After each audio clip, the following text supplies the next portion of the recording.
Hi all, and welcome to Accessibility at the Forefront, Guidelines for More Inclusive Presentations.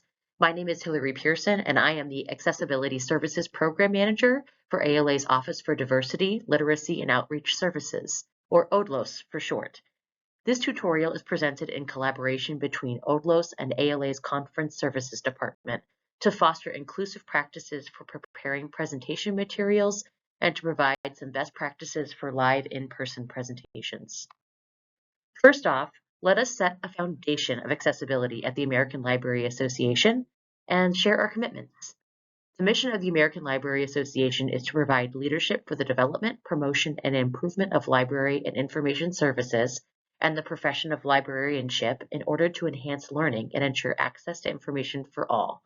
Accessibility is in our mission, and we are called to live our mission more fully by ensuring information is accessible in different formats and that we are using effective communication to share information. ALA further defines diversity and equity as part of our key action areas. Diversity is a fundamental value, and eliminating barriers to professional learning creates pathways to enhancement. Often, disability inclusion is left out of this discussion of diversity, but disability is a natural part of the human experience that we are influenced by, and we are stronger if we recognize that identities of disability, gender, sexual identity, race, and ethnicity all intersect. Our goals today: we want to provide some easily applied tips to make PowerPoint presentation materials more accessible, both for in-person and virtual presentations. Even if you've already made your full deck, there are still ways to increase accessibility, so just want to let folks know. We want to help presenters build habits to support inclusion and allow for more people to fully participate in sessions. And we want you all to leave with one thing that you can apply to make your upcoming presentation more accessible to more people. Let's start with a few numbers. According to the Center for Disease Control, 27% of adults in the US have some type of disability, and 1.3 people globally have significant disability. The impact of accessibility is not some distant reality. We all have experienced disability, some personally, some with family and friends, some professionally, and will continue to benefit from the experience of accessibility throughout our lives. While disability intersects with many identities, I wanted to break this down a little bit more. 12.1% of those with disabilities in the US have some type of mobility disability, so using a wheelchair, walker, cane, or scooter, for example. 6.1% are deaf or have a hearing disability, and 4.8% are blind or low vision. This is not even taking into account other disabilities that may impact how folks access information, such as reading disabilities like dyslexia, auditory processing disorders, or cognitive disabilities that make alternative formats and the use of assistive technology critical to the understanding of content. Now, if we apply those numbers to an ALA annual conference, for example, of the estimated 16,000 registrants, that means around 4,000 folks may have some type of disability. Roughly 975 of those attendees may have a hearing disability, and another 760 folks may have a vision disability. Other intersections that these numbers don't highlight are older adults who may not identify as having a disability, but they do benefit from accessible options, such as captioning, amplification of sound, or having large print materials. And we also have international guests that may benefit from reading English captions or having presenters slow down their speaking pace to allow for greater consumption of language.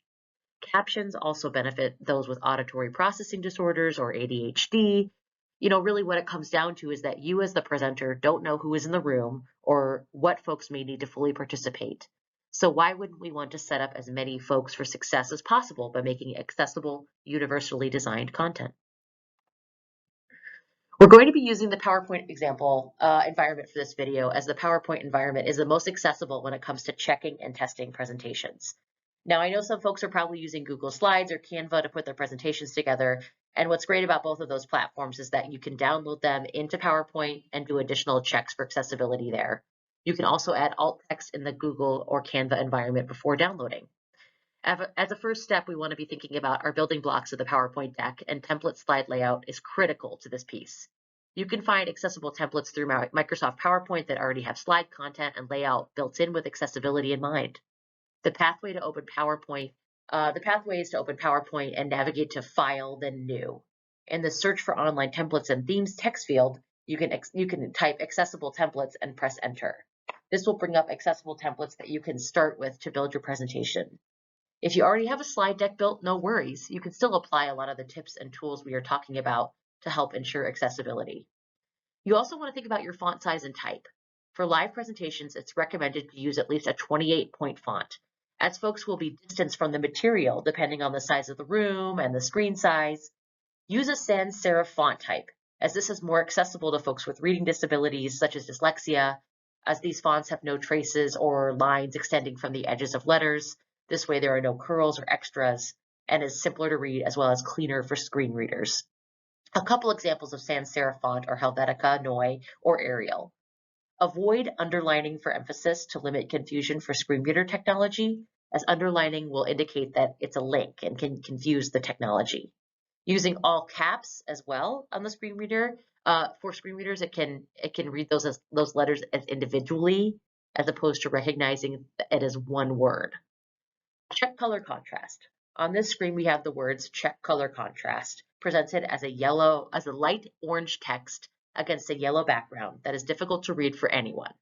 If using a built-in accessible template, contrast should already be applied, but there's some free tools where you can put in the colors of your foreground and background, such as WebAIM's contrast checker. You can Google this and it'll take you right to it. I recommend using white text against a black background or black text against a white background to ensure maximum contrast. Use alternative text for all images and pictographs. Alternative text is what a screen reader will identify when encountering images, and the technology will read out that visual description for the user. To add alternative text to images, right-click the image and select View Alt Text. You can then add and verify your alt text or mark as decorative, such as a logo. When it comes to alt text, think about what is relevant to this image, what is integral for the user to understand. Is the image critical to the content, or is it just something that is for aesthetics only? You can also add and verify your alt text through the accessible checker feature. More on that later. Video accessibility. If you are linking a video, whether it's something that you created or something that is from a third party, ensuring captions are available and play with the video is a great way to increase accessibility. For one thing, you don't know who is in the room who may be hard of hearing or deaf. You also can't always trust the power of a sound system to work with your computer audio, or how much ambient noise there could be in the space. If a transcript of the text is possible to provide, that is also an alternative option to provide accessibility for those who may need it. Another layer of accessible videos includes adding an audio description track. If you are using a video that is mostly image or scenery driven or mostly visual, you could increase the accessibility for blind and low vision folks by providing live audio description or a pre-recorded track. Depending on the complexity and your comfort level, you could record an audio track or work with a service provider to describe the visual content. Providing a link or QR code to access the audio described version of the video is helpful for blind or low vision attendees who may be reviewing your presentation in advance or receiving it after the live presentation. It's important to be thinking through the necessary elements of your presentation. A lot of the busier animations or transitions can be a distraction for someone using assistive technology and is one more barrier to understanding the content. Limit sections of robust text. Your PowerPoint is not meant to be the text of your entire presentation, but is meant to guide your presentation. Review your text along the way so that what appears is not overpowering. Evaluate the necessity of having tables. People love the aesthetic, organized look of tables, but tables are often a difficult element to make accessible, especially if you are new to the design of accessibility. There are a lot of things that can go wrong with formatting tables that make them inaccessible to screen readers, such as the technology not reading the table in the correct order. If the content is integral in a table format, you want to make sure that you're using table headers and avoiding split cells, merged cells, or nested tables. Perhaps ask yourself, if it's a simple table conveying a few data points, can you add the table as an image instead and detail the image through alt text? Some additional pieces to think about to set yourself up for success. Try to leave the bottom or top third of the slide clear for captioning. Most captions, whether AI, automatically generated, or real-time human captioned, will appear at the bottom or top of the screen. While there is some flexibility to customize that view in PowerPoint or Zoom, or even to have the captions appear in a separate browser or on a personal device, it's a good best practice to keep space clear for potential access needs that pop up.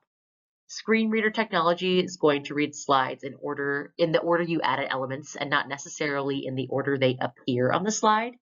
So you want to test for logical reading order. Use the built-in reading order tool through PowerPoint by going to Review, check Accessibility dropdown, and then Reading Order pane. This will bring up a menu on the right-hand side of the PowerPoint where you can go through each slide's elements and confirm the order of content is correct. In this screenshot, the reading order lists the title of the slide as the first thing read by a screen reader, the content of the slide as second to be read, and the slide page number as the final thing to be read, all confirmed through check marks. Most of the testing elements for accessibility can be found through Microsoft's built-in accessibility checker tool. To access this, navigate to the review option and select check accessibility. This will scan your entire PowerPoint and identify any issues with slide titles, reading order, and missing alt text. Using Microsoft's built-in screen reader called Windows Narrator is another way to test accessibility, but it does take some practice to learn the shortcuts and navigations. There's more information about how to use this screen reader tool on the Microsoft support site. To launch the Windows Narrator on your PC, press Control plus Windows logo plus Enter. While Windows Narrator is a helpful tool for listening, it's not a fully robust screen reader tool, so there are limitations. One piece that can completely undo all the work that you did in ensuring your PowerPoint is accessible is converting it to another file format. Oftentimes in conferences in particular, we are uploading or sharing our decks in advance of your session so that folks can review material and see if they're interested in attending. I'm going to talk specifically about converting a PowerPoint to a PDF in this example, since that is the most common. Before converting, view your PowerPoint in Outline View by clicking View, Outline View, which is going to pull all of the text elements into an outline format on the left side of your screen. In this view, you can double check that all of your individual slides have a unique title.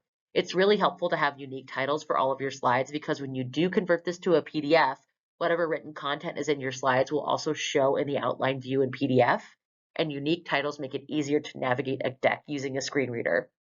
You can add or make title changes right within this outline view if you realize you have some duplicate slide titles or things that just need to be verified. Now, when you go to actually save your PowerPoint as a PDF, be sure when you click Save As to also select and review options. Ensure that Document Structure Tags for Accessibility is checked. On the screen, we have an image of the Options tab with the Document Structure Tags for Accessibility checkbox checked. Make sure to press OK before closing out of the options box so that all the things that you're applying, such as the tagging, reading order, and alt text, will be carried over into this PDF version. Once you now save and open the PDF version, Adobe has its own accessibility review tools built in to help ensure structure was carried over for all elements, as well as recommendations if anything needs to be corrected.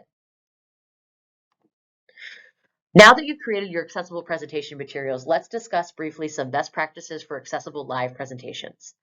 Uploading presentation materials at least in a day advance is super helpful, as some folks using assistive technology will benefit from having this time, and some folks may print out or enlarge materials so they have better access to it as well. For any handouts, printed material, use large print font. Size 18 is recommended as a minimum for the most universal access, and check your contrast. I cannot stress this enough. Use the microphone. You don't know who's in the room, and I can project isn't a substitute for inclusion. Folks may be benefiting from assistive listening devices that are tied to the PA system. Interpreters are benefiting from amplification as well as captioners, and it's an all-around best practice for everyone in the room. Describe images on slides or any graphs or tables that are used during the presentation as well. A few other things. Describe other relevant visual description. Example, if you are asking folks to identify what kind of library they are from by raising their hand, describe those percentages of folks in the room. Provide a visual description of yourself. It doesn't need to be any sort of intricate detail. For example, I describe myself as a white woman in my mid-30s with a round face, brown hair, and wearing purple and green framed glasses. It's also a good opportunity for the presenter to introduce some primary details about themselves and connect and relate to the audience. For any Q&A or interactive portions with the audience, ensure that amplification is still prioritized. If there's a wireless mic or mic stand, set the expectation that folks need to wait for the mic to pose their questions. If that's not an option, you should repeat any questions using your microphone so that the whole room can fully participate. Acknowledge service providers. Introduce yourself and ensure placement of service providers and yourself makes sense. So for example, if you have a sign language interpreter, they shouldn't be at the very other corner of the room across from you, because then someone who maybe is utilizing the interpreter has to ping pong back and forth between you and them. Be mindful of your pacing as you speak. Slow down a bit. That can be very helpful for captioners, sign language interpreters, and is generally helpful for any audience members. Much of the information that has been shared in this webinar is supported through resources on the screen. You can Google "Make your PowerPoint presentations accessible to people with disabilities, Microsoft support." There's a ton of step-by-step walkthroughs of how to make video and images more accessible. It's a great resource. WebAIM, I mentioned this earlier. They have a great contrast checker as well as a PowerPoint accessibility page. So that's another great resource. If you're looking for best practices with alt text, the Cooper-Hewitt Guidelines for Image Descriptions is a thorough guidance for image descriptions, what's necessary, and overall language choices. ALA's Accessibility Assembly is a member group of library folks who are advocating for accessibility and disability inclusion for members. They have a specific virtual access toolkit that shares some best practices on presenting in virtual spaces, plus they have many other free-to-use toolkits. The Digital Library Federation's Guide to Creating Accessible Presentations is another helpful library-focused resource to continue your learning. That does it for me. Thanks so much for your commitments to providing accessible content, and we hope that a few of these tips can be implemented in your next presentation. When you build presentations with accessibility prioritized at the forefront, you're not only providing pathways for more people to fully participate in your programming, but you also broaden your own skill set, perspective, and presentation skills.